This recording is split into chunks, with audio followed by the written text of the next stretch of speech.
everybody, it's Emily at Dark Schooling, and today I want to talk about my October favorites.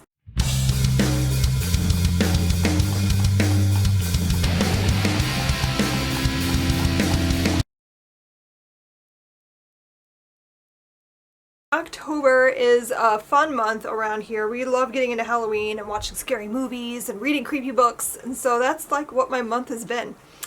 And I just thought I'd talk a bit about some of the things that I particularly enjoyed this month. So I'm going to start with things that have nothing to do with books and movies.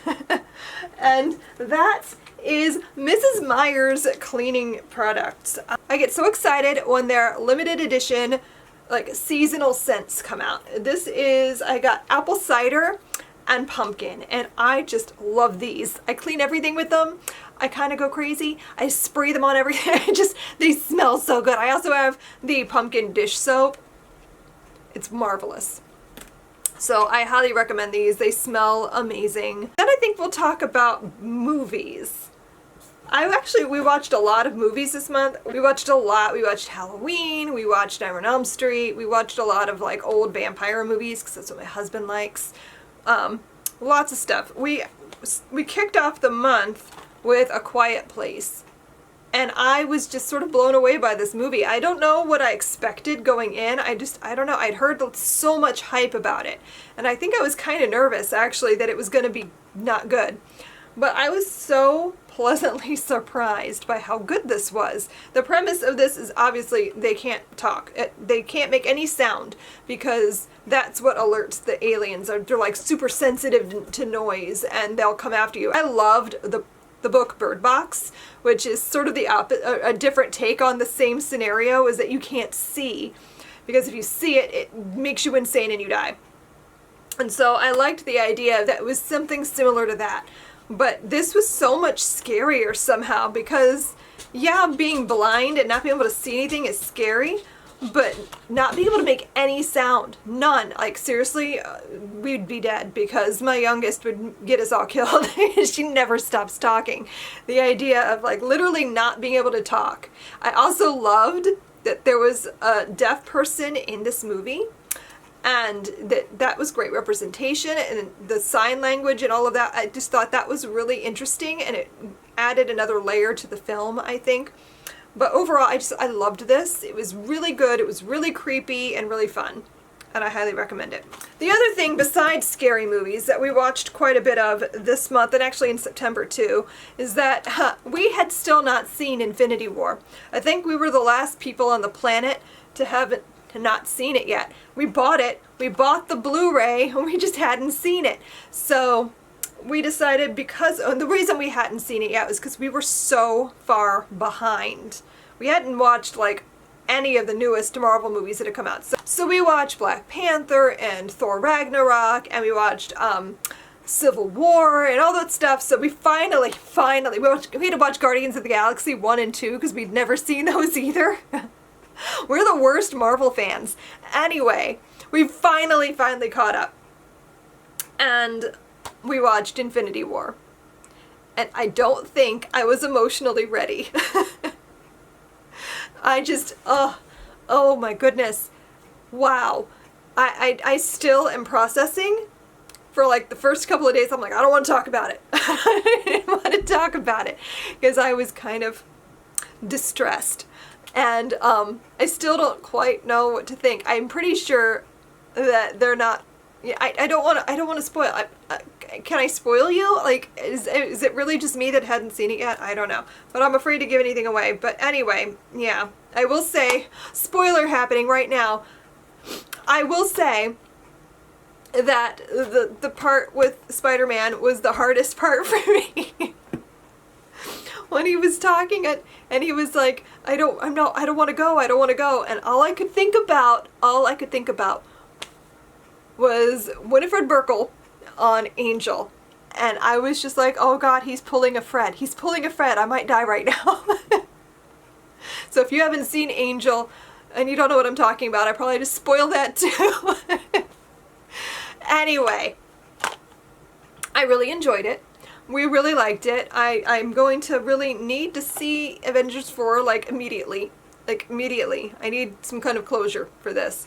One of the things we talked about too, we were discussing the movie together afterwards, is that, this really wasn't an Avengers movie so much as a Thanos movie. This was a really cool, character development story for Thanos, because honestly, I had never thought too hard about Thanos. I mean, really, the most I saw of him was when we used to watch Superhero Squad with my youngest. She loved that cartoon. And, Thanos is pretty goofy in that. But anyway, I didn't really think too much beyond, he's the villain and he wants stones and, So this was kind of cool to see, that he's I don't want to say person, but he's a real being with feelings and emotions, even if he doesn't seem like he has them, and he believes his cause and all of that, and I found it really interesting. I love that kind of stuff. Now let's move on to some of my favorite books from the month. One of the first books I read in the month, actually, was These Shallow Graves by Jennifer Donnelly. I read this for the Gilded Age Family Reading Crate. For the November crate. It was one of my favorite books this month. I loved this story so much, and it was bugging me because I sat on this for forever, I felt like, and I really wanted to talk about it, and I couldn't talk about it. So I can finally talk about it. No, this is the story of a girl who is raised in a wealthy family in the 1890s and have a beautiful house, and they have all these things, they go to parties, and that's their life. She's expected to live a life of society life and, fashion and caring about all the gossip of who parties and balls, and she wants to be a journalist. And she idolizes Nellie Bly and other famous journalists, and she wants to do that. And when her father mysteriously dies and it's called a suicide, she doesn't believe it. And she decides to investigate further, and she unravels this whole conspiracy, and I loved it so much. I loved her relationships with the other characters. She meets a man who's a journalist that works at the newspaper her father owned, and he helps her to go into the underground world that she's never experienced of, the poor people who live in New York. They're right around the corner from her, and she's never seen anything like that before. And so I loved that. I thought the characters were really well done. I found them all to be really interesting and well-developed people, and I loved it. I loved being in this book. I would read this again in a heartbeat. I probably will reread it again sometime because I just thought this was really great.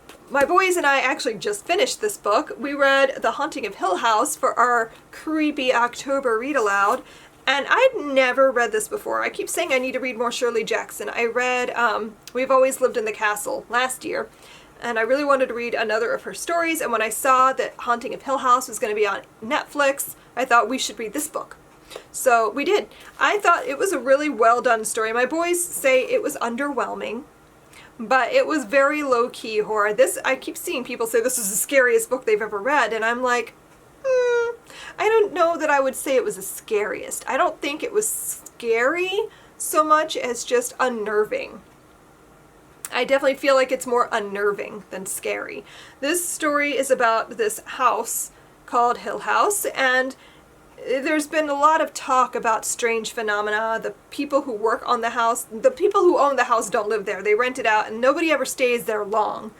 And so this doctor wants to go investigate, and he wants to scientifically see what's going on in this house. He doesn't necessarily believe in actually ghosts or anything like that. He doesn't think it's anything supernatural. So he wants to investigate.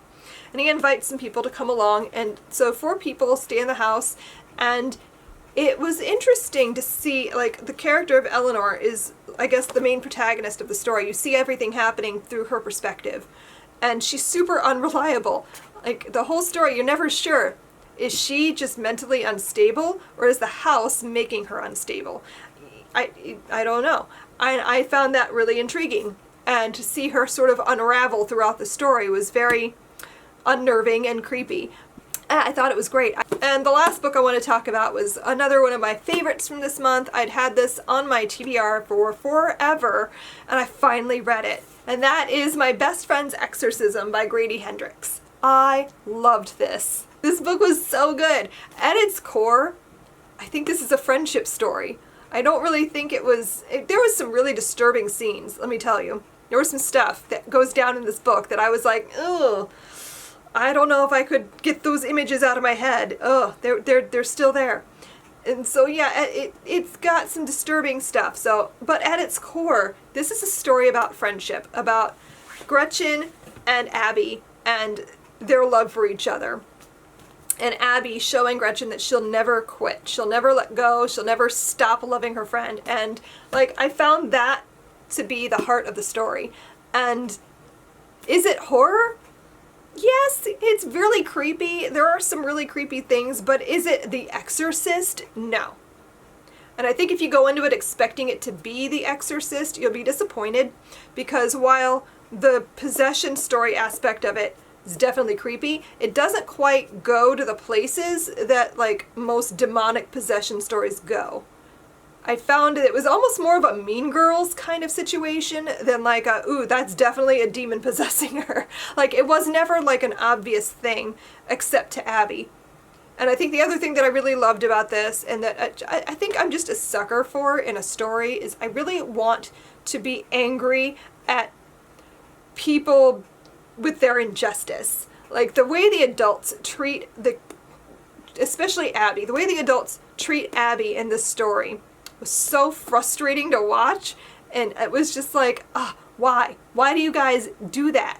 She got blamed for so much that had nothing to do with her. She was trying to help her friend, and just by pointing out what she believes happened, got her like almost blacklisted among all of her friends. And I found that part of the story just so much, it brought so much depth. I think it made it less about the exorcism part of it, and more about like just how hard it is to hold on to a friend when bad things are happening. If that makes sense. I hope it makes sense. I found this book wonderful. I loved it. I'm going to have to read more Grady Hendrix. This is my first Grady Hendrix book. So I'm definitely going to be picking up more of his work. Also, this cover, you guys. That's why I bought this book, honestly. When I saw this cover, I was just obsessed. It's amazing. And I honestly, I need to go get my hands on the hardcover, because I thought this was just awesome. Just the cheesiness of the paperback. But I hear that the hardcover has illustrations, and it's made to look like a yearbook, and oh my god. Can I just say how cool it is when authors do weird things with their books? It just brings it to another level. I love it. So those are some of my favorite things in the month of October. I have a lot of cool stuff coming up, life-wise. I'm going to be giving a talk in Connecticut at the end of this week, and that's crazy that someone invited me, specifically me. It wasn't like they had a conference and they wanted another speaker. It was like I was contacted because they were, fans of Build Your Library, and I was just like not expecting that in the slightest. So of course I was like, of course I'll come. But now I'm like freaking out a little bit inside. Will I live up to their expectations? I don't know. I hope so. So yeah, that's exciting. So that's going to be happening at the beginning of November. We're also renovating our kitchen right now. So I am losing my mind because I have to have everything cleared out of the kitchen by tomorrow, because they're coming to demo, and I'm freaking out. I'm not going to have a kitchen for like 2 weeks right before Thanksgiving. It'll be done like just in time for Thanksgiving. But yeah, I'm kind of like, that's going to be crazy, but I'm so excited because I've been wanting to redo our kitchen for forever. Forever. Since we've moved into this house like 15 years ago, I was like, we need to redo that kitchen. It's that ugly 90s like laminate. Oh god, I hate it. So I'm so excited to finally have a new kitchen. It's happening. That's definitely going to be one of my November favorites. I'll have to show you guys. I'll do like a tour. It's not going to be much because we're not like redoing the footprint of the kitchen or anything. We're literally just getting new cabinets and a new sink in the kitchen and the downstairs bathroom. That's it. But it's going to make such a huge difference. I'm so excited. Especially for the countertops. Oh my god, I'm finally going to have granite countertops. Not that ugly white laminate. Ugh. Big things happening around here. So thanks so much for watching. I hope you enjoyed this video. Let me know what your favorites have been this month. I'd love to hear about it. We can talk about it down below in the comments. Thanks for watching, and I'll see you guys next time. Happy reading. Bye.